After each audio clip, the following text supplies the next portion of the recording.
So welcome to season 1 of Extraordinary Wildlife in Your Backyard, episode 2, 50 Shades of Gray Squirrel. Again, I'll try to pause every few slides because I don't have the feedback from you guys in case you need to chime in. But as I mentioned last week, we're starting this series at a time where everything about our lives has shifted, and for some, some this is admittedly a time of great trauma. For some, it's working very hard on the front lines, and for others, it's working or living in a completely new way. And I appreciate you all.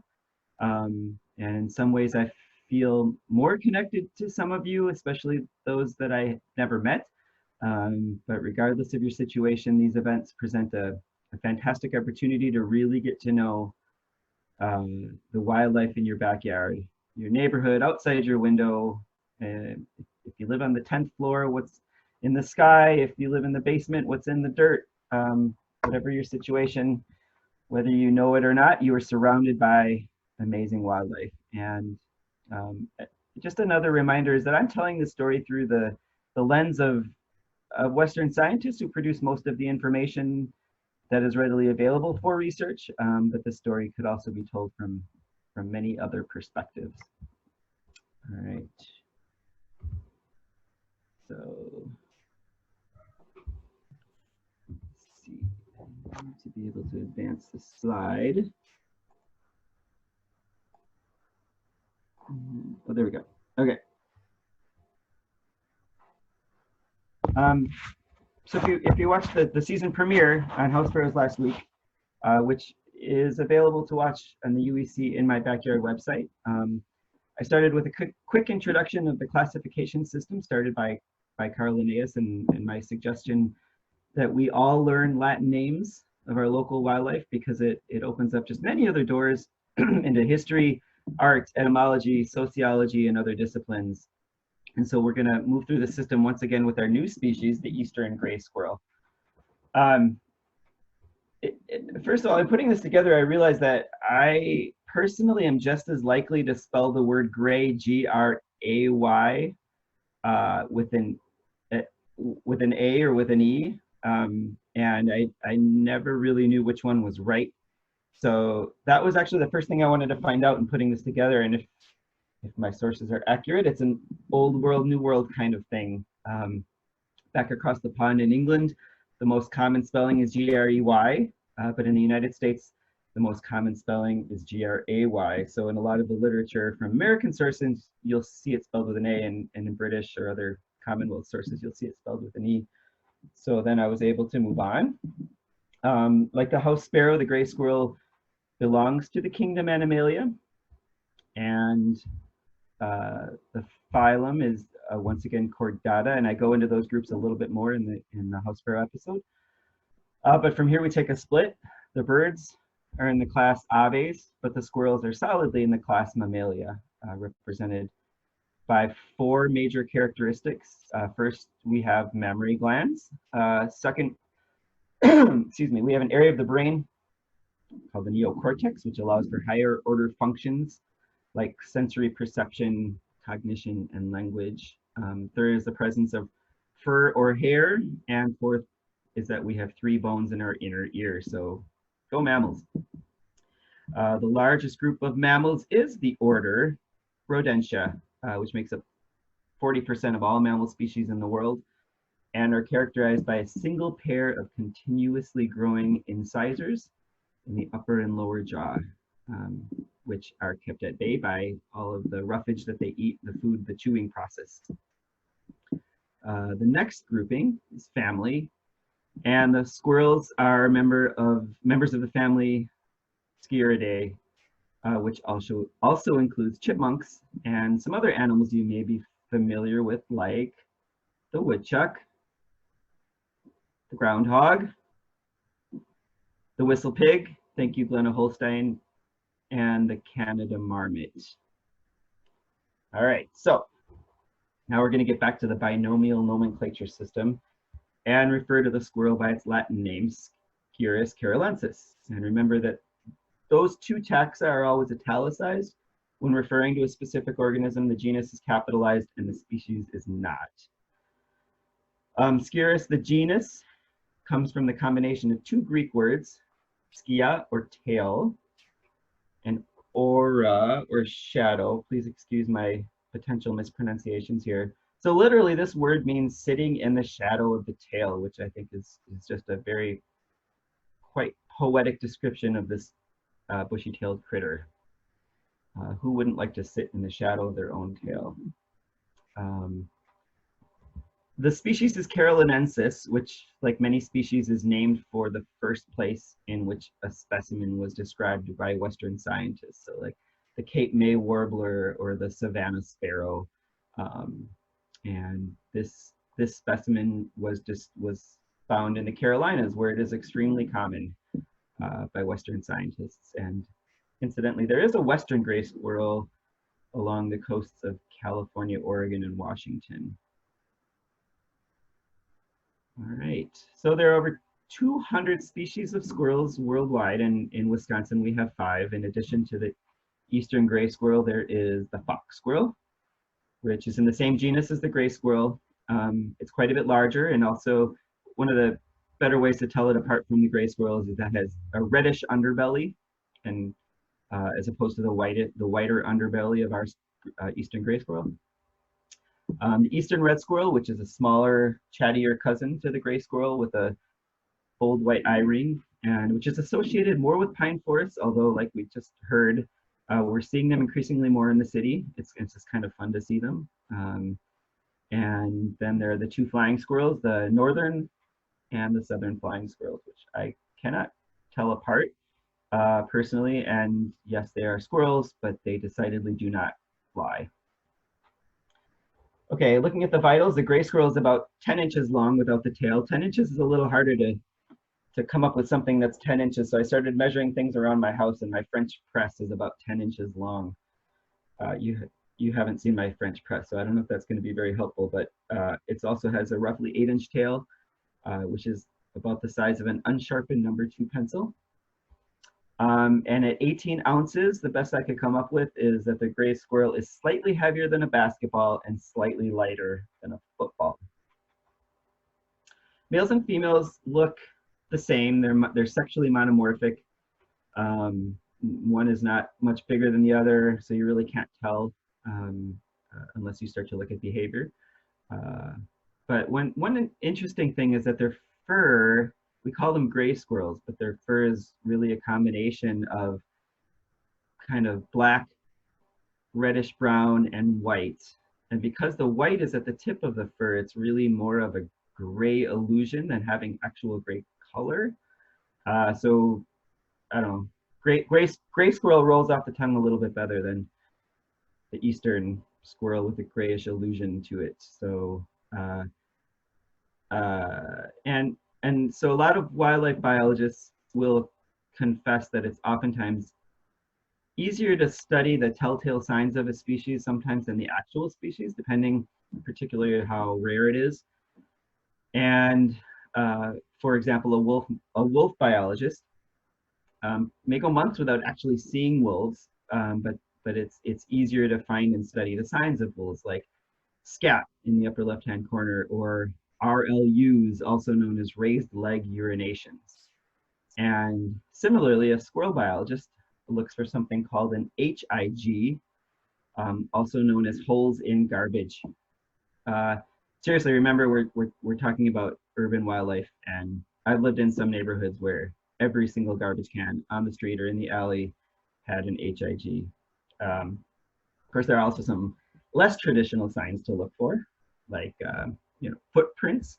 Squirrels are bounders, and just like rabbits, when they land from a bound, the front feet come down first, and then the back feet are planted in front of the front feet, getting ready to make the next leap. So it makes an interesting kind of, when you're trying to study a footprint and looking at the direction that an animal is going, if we look at the set of the footprints on top, which incidentally is for an urban animal, is these prints are left in drying concrete on the sidewalk. We see that the squirrel was traveling kind of toward the left of the screen. The 2 smaller prints on the right are the front feet that landed first, With squirrels, they only have 4 visible toes in their footprints in the front feet. And then the 2 larger footprints on the left are the back feet coming ahead of the front feet before making the next leap. And on the rear feet, we see 5 toes are visible. On the bottom left, you see a set of squirrel prints in the snow, and you can see that squirrel is traveling toward the top of the screen. And on the bottom right, we see a set of rabbit prints in the snow for comparison. Rabbits usually leave those much bigger hind prints, but not always. And often the set of front prints are kind of in a line in direction of travel rather than side by side like the squirrel.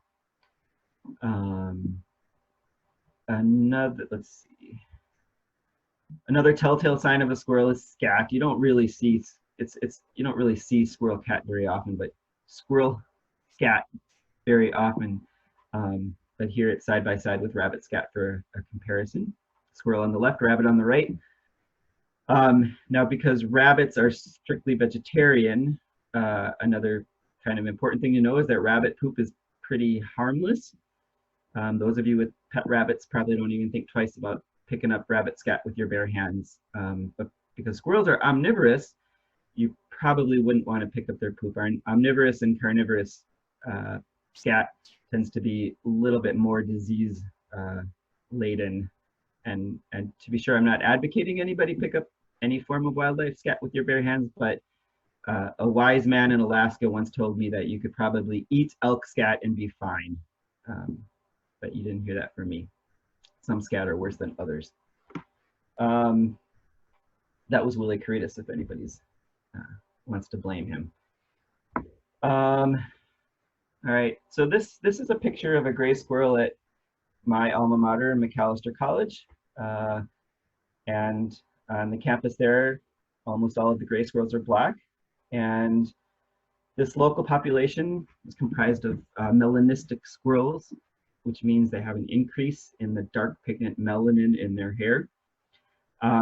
It's thought that at the time of European contact in North America, the percentage of melanistic squirrels was much higher in our forests. And the thought is that when humans aren't around, it's very likely that most squirrel predation comes from the air, comes from hawks, owls. And from above, the dark bodies will blend in better with the backdrop of a forest, the ground.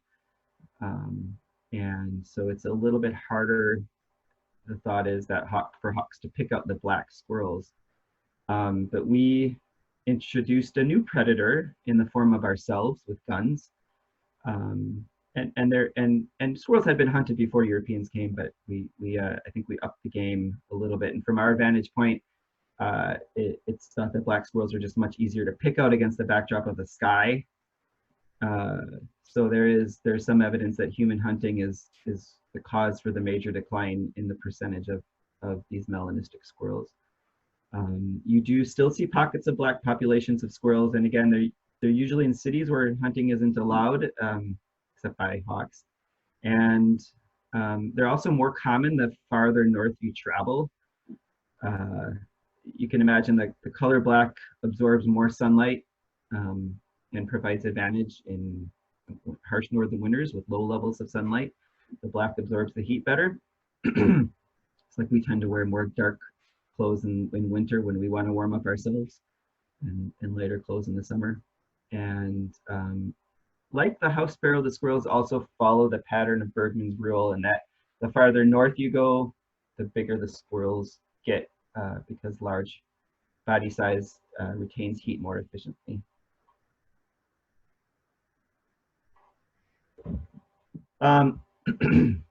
Here we see the native distribution of eastern gray squirrels in a magnified North America, because that's their only native place. They are widely distributed, with the exception of, you can see a few coastal communities in Florida and Louisiana. And they're mainly found in dense woodlands, particularly ones that have large mass-producing trees like oaks and hickories. Masting trees are trees that don't produce an abundance of seeds every year, but rather have a few years where they produce very little, and then all of a sudden, all of the trees everywhere produce a massive abundance of nuts, like acorns. With the Urban Ecology Center Book Club, we just read an excellent book called Braiding Sweetgrass by Robin Kimmerer, and she has an excellent description of mass-producing trees. I encourage you to read it. I think it's like the second chapter of the book. I encourage you to read the whole book, but that chapter alone on masting trees is worth it in the relationship with humans.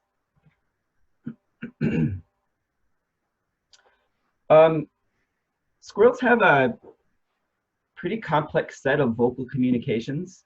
And for me, the telltale squirrel sound is their kind of the whiny little ah you hear in the forest or in the parks pretty regularly. I often confuse that sound with the call of the red-eyed vireo.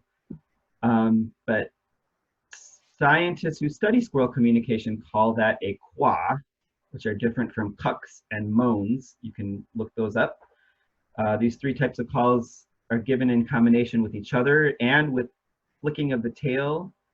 And the thought is that there's combinations of all of those calls and signs depending on what kind of information they're trying to convey. So there's researchers right now at the University of Miami that are trying to decipher this to see if, for example, they have a different set of calls for a predator on the ground like a cat versus a predator that comes from the air like a hawk. Much of the communication is done with visual cues like facial expressions and in addition to the tail flicks. So there's a lot we don't know about squirrel communication, but there's a thought that it's quite complex. There's a lot of really fun things to talk about in relation to squirrel behavior. We'll start with food and foraging. Squirrels are scatter hoarders,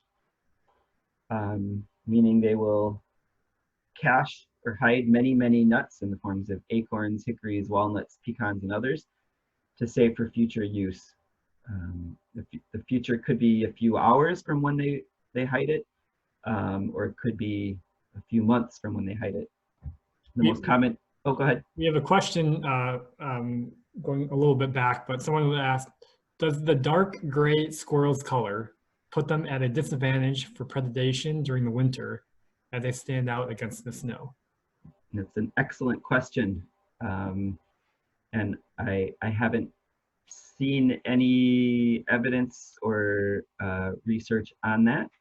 But it's a really good question because most of the critters that live in the snow, or several of their relatives or cousins that live in the snow will change from brown to white for their winter. And it's a really good question. I can only guess that it does have a slight advantage, but maybe not if they're up in the trees so much. So I guess it would depend on where the predator is coming from. And excellent question. If anybody has any thoughts on this, please add them to the comment section. All right.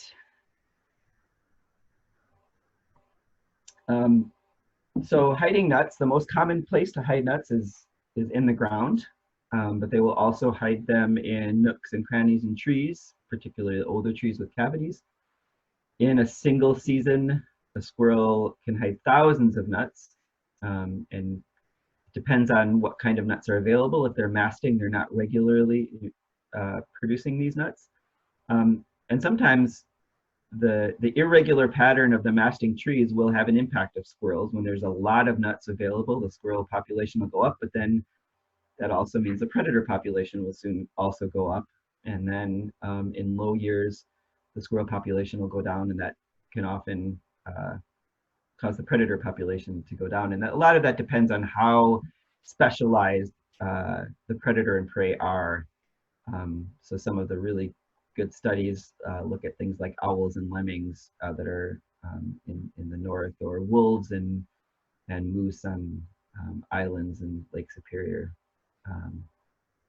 But in a single season, a squirrel can hide, like I said, thousands of nuts. They then find them because they have an excellent spatial memory that's combined with landmark cues, and that's also supplemented with an excellent sense of smell. But but even with all that expertise, there are many nuts that will be forgotten or not found again by the squirrels. And so then for those nuts and for that tree, they found a willing participant to go and essentially plant the seed so that a new tree will grow. So for this reason alone, squirrels are extremely important to the woodland ecosystems as tree dispersers. Another favorite food is mushrooms, particularly truffles, and it is thought also that squirrels do a good job of dispersing the fungal spores of mushrooms that they eat. So that alone is pretty cool.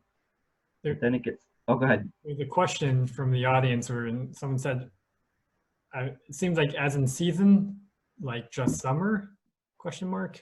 I think they're, I'm not sure if that was. Say that again? Season, like just summer, question mark? Oh, like a season of, yeah, like, yeah, so usually, yeah, you're talking about when the seeds are available. So this would be after, you know, once the trees produce the seeds, and, you know, they're not caching food year round, they're caching food when it's available, which is only part of the year. So that's a good question. I hope I answered that. So when squirrels are hiding nuts, research has shown, and it started with anecdotes, that sometimes a squirrel will pretend to bury a nut. And this is, sometimes they'll bury a nut and then they leave, but another squirrel was watching them. And as soon as they leave and the coast is clear, the other squirrel will swoop in and steal the nut from the original squirrel. So if a squirrel suspects that another squirrel or a human researcher is watching, it will change its behavior.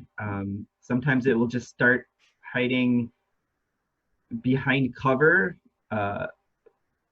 in relation to where that person or squirrel they think is watching them. So they'll go behind things. They'll go in brush. But sometimes they'll actually pretend to bury a nut. They'll go through all the motions. They'll dig. They'll pretend to put the nut in, refill the hole, but they're not actually burying it. So then when the thief comes to steal the nut, the thief leaves empty-handed. There was no nut, little psych kind of thing. So this suggests a level of thinking that is pretty complex and more complex than was previously attributed to squirrels. So there's research on this, and pretty cool. So here's one pretending to bury a nut. Another squirrel trait that I'm sure you already know about is that squirrels are incredibly acrobatic as they navigate their three-dimensional space above the ground. Just a few days ago on a walk, I was just in awe of how fast a squirrel was running on top of a telephone wire. It looked like full speed. One day in Costa Rica, we were on a canopy platform about 100 feet in the air. And so, you know, our legs were all a little queasy from the height, but there was a squirrel up there just going like it was just a foot off the ground, jumping around and landing on the, you know, the feeblest branches, and like there's no care in the world. That's the variegated squirrel. And I have witnessed some spectacular fails and falls. Usually it's the result of when squirrels are chasing each other through the trees, also seemingly at top speed. But even those squirrels that fall are probably no worse for the wear, apart from maybe a bruised ego. But for the most part, squirrels just deftly and confidently work their way through the trees. And that wonderful tail that they use for communication and for shade and for warmth plays a major part in providing balance, just like a pole to a tightrope walker. You'll see the squirrel very quickly move their tail from one side to the other of when they're going on a telephone wire like that. So it's definitely helps with the balance. The next time you watch a squirrel come down a tree, pay attention at how they're orienting their body, and you'll likely see them coming down head first. There are very few mammals that have the ability to do this because of the way our bodies are constructed. So a friend of mine, Deirdre McLean, did her graduate work looking at these physiological adaptations that allow for this, which is essentially the ability to completely rotate their hip and ankle joints so that their feet are turning 180 degrees to grip the bark more like hands as a more stable angle, which is something I never thought about until I learned about it, and now I notice it all the time when I see squirrels with this ability. Moving on. Question that I hear often when I'm out with folks and bird walks or others is that a squirrel nest or a bird nest? And usually you look, well, do you see sticks mixed with a bunch of leaves? Then it's probably a squirrel nest, or that type of nest is called a dray. If you see just sticks, it's probably a bird nest. But then the natural follow-up question is, well, what do they use those nests for? And the answer is somewhat straightforward, but also somewhat complicated. Not all squirrels use these types of nests. Some squirrels build dens in tree cavities, either natural cavities in the trees or cavities formed by cavity nesting birds. Many squirrels will build nests like these in the forks of branches the way birds do. Some will construct their nests over an abandoned bird nest. And yes, sometimes after eating the eggs or nestlings, they are omnivores and they will eat meat if it's certain times of year and if it presents itself as an easy meal. But regardless of the type, whether it's a dray or a cavity nest, they will insulate it with things like moss, grasses, or feathers, and kind of turn it into a dome. And they use it for the reasons you'd probably expect. They will raise young in these types of nests, and they also use them for warmth and shelter. I think it's a little more common for them to use the cavities to raise young, but apparently they do use both of them for this. They will raise, they're also more on the social side of the squirrel spectrum, and sometimes they will huddle together in these nests for warmth, particularly in the winter.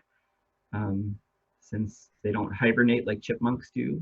Sometimes they'll huddle with their mate, sometimes with a non-mate. They are polygynous, so they don't mate for life. They don't form those bonds. But essentially all of those leaves act as insulators, similar to how in the wintertime, a nice fluffy down comforter, that fluff, all of that airspace is meant to trap your body heat and keep it close to you. And that's essentially what the spaces in the leaves are trapping the body heat of the squirrel or squirrels that are nestled inside. And there are other great places for squirrels to nest, which will bring the moniker of an urban pest and maybe cause you to call the exterminator or hopefully the Wildlife Humane Society Wildlife Department. But squirrels do have a penchant for chewing electric wires, so they're not necessarily the most welcome guest in your house. But regardless of where they nest, they can produce 1 to 2 litters with an average of 2 to 4 babies. If they do produce 2 broods, there's a winter brood, and they leave the nest. The winter young they leave around the end of February, and then the summer brood leaves the nest around the end of June. They usually wait a year before they themselves reproduce, but rarely a female may reproduce the same year in which she was born. Just like our house sparrow chicks, squirrel chicks are born altricial, meaning they're completely helpless, unable to see, and other than a few hairs that are around their nose that act kind of like whiskers, they're furless and weigh in at about a ½ ounce, which is half the size of a house sparrow. The young leave the nest at about 3 months, and then they're full size at about 9 months, and then they're completely on their own. A female that's an estrus can attract a very large crowd of males. In some cases, they've counted cases of more than 30 males coming to try to mate with a single female, and she will mate with several of them. And it's usually based on their status in the social hierarchy. And even though this is a young red squirrel, I'm going to leave this up for a bit and say you're welcome.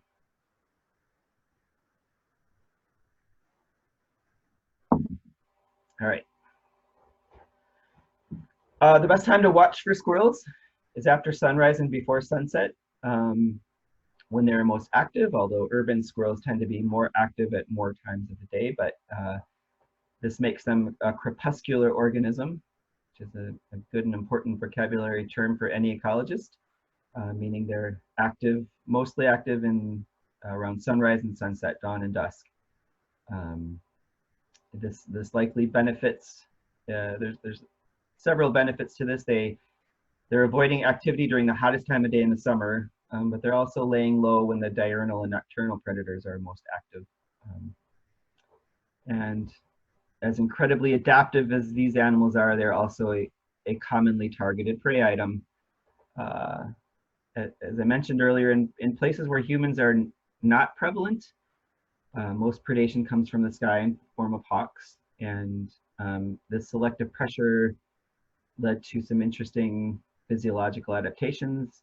The structure of the eye, it's oriented to point slightly upwards, and the blind spots in the squirrel eye occur in the lower half of the eye, meaning they're much more attuned to visual cues that are up in the air than down on the ground.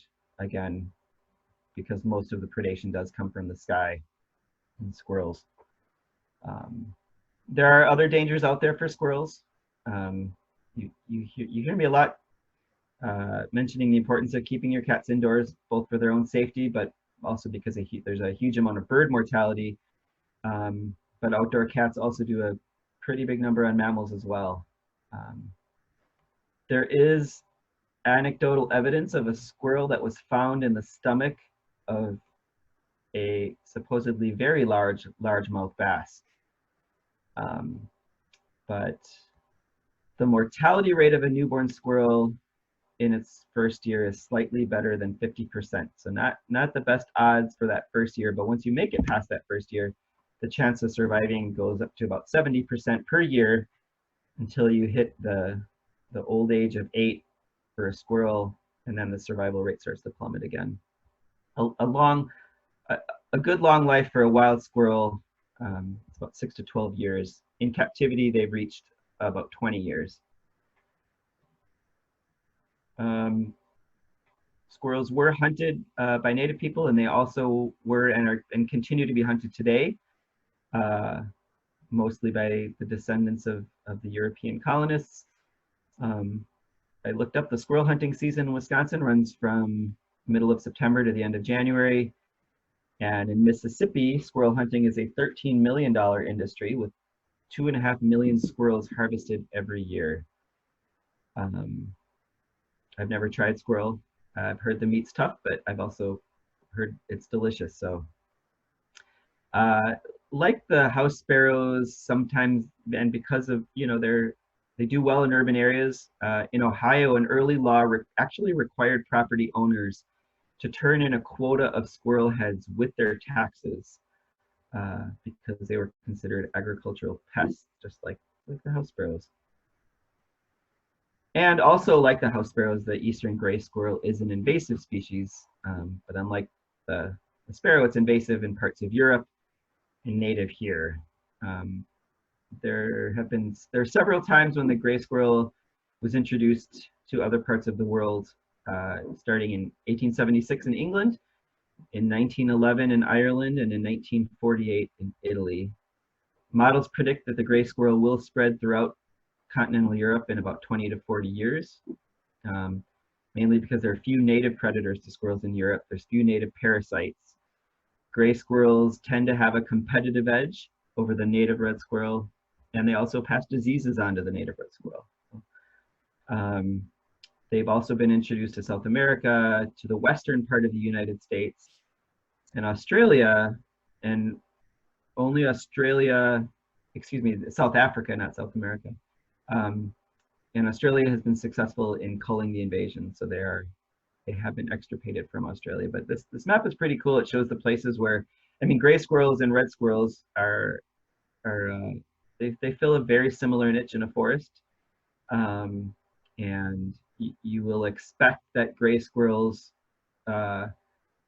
will eventually fill all of these areas that are red, because they're competitive with red squirrels. They undergo what's called competitive exclusion. They don't directly attack the red squirrels, but they can be better at procuring the resources than the red squirrels. So you see with this is a wonderful map. You can see where red squirrels are currently, as of a few years ago, the distribution of red squirrels. You can see the areas where gray squirrels have completely outcompeted the red squirrels, and the red squirrels are gone. And then you can see areas where they're both still living together. There is a ray of hope in preventing the spread, mainly because of a native predator that was very rare and is starting to do better. The pine marten. Early indications show that as pine marten numbers increase, gray squirrel numbers decrease. So as we're the eastern gray squirrel doesn't have the long history with European civilizations that the house sparrow does. A lot of this is new. We're still learning a lot about their ecology, particularly as they invade other places, their natural history. And then I also don't have as many cool historical stories to tell about the gray squirrel as I did about the house sparrow, but I learned about Tommy Tucker, new to me. Born in 1942, Tommy was called the most famous squirrel ever to come from Washington. He was a celebrity, touring the country, performing tricks, modeling clothes, selling war bonds, entertaining children, and only occasionally biting people. The Tommy Tucker Club, at the height of his popularity in 1945, had 30,000 members, and he was featured in Life magazine. After he died in 1949, he was stuffed with his arms out so he could still be dressed. Oh boy, his remains were offered to the Smithsonian. The Smithsonian declined, and now he's on display at a law office in Maryland.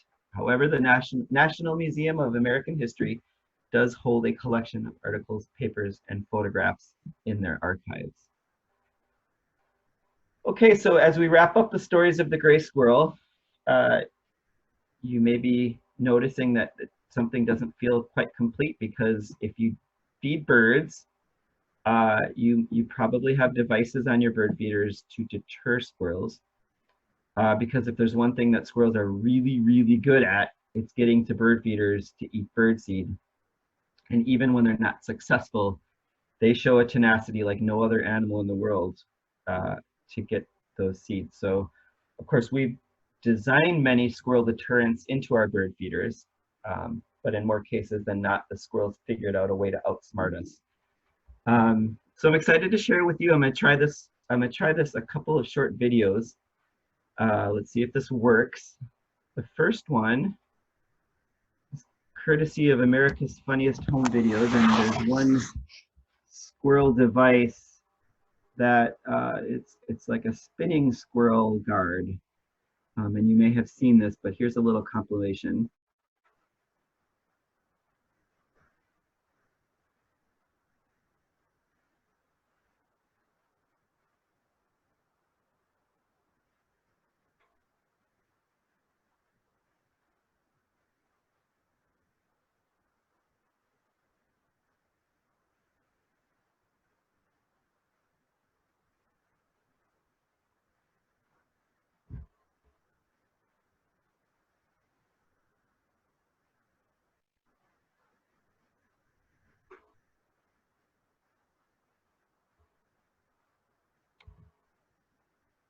All right, and then we'll end with a little bit of Mission Impossible here.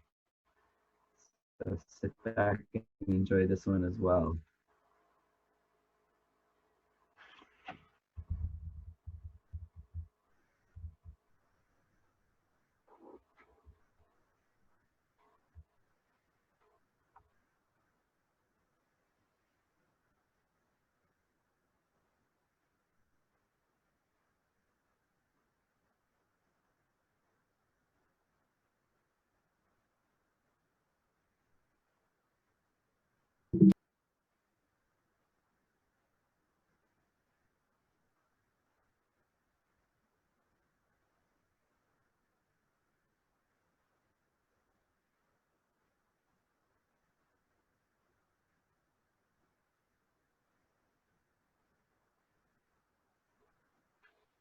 All right, so that's it.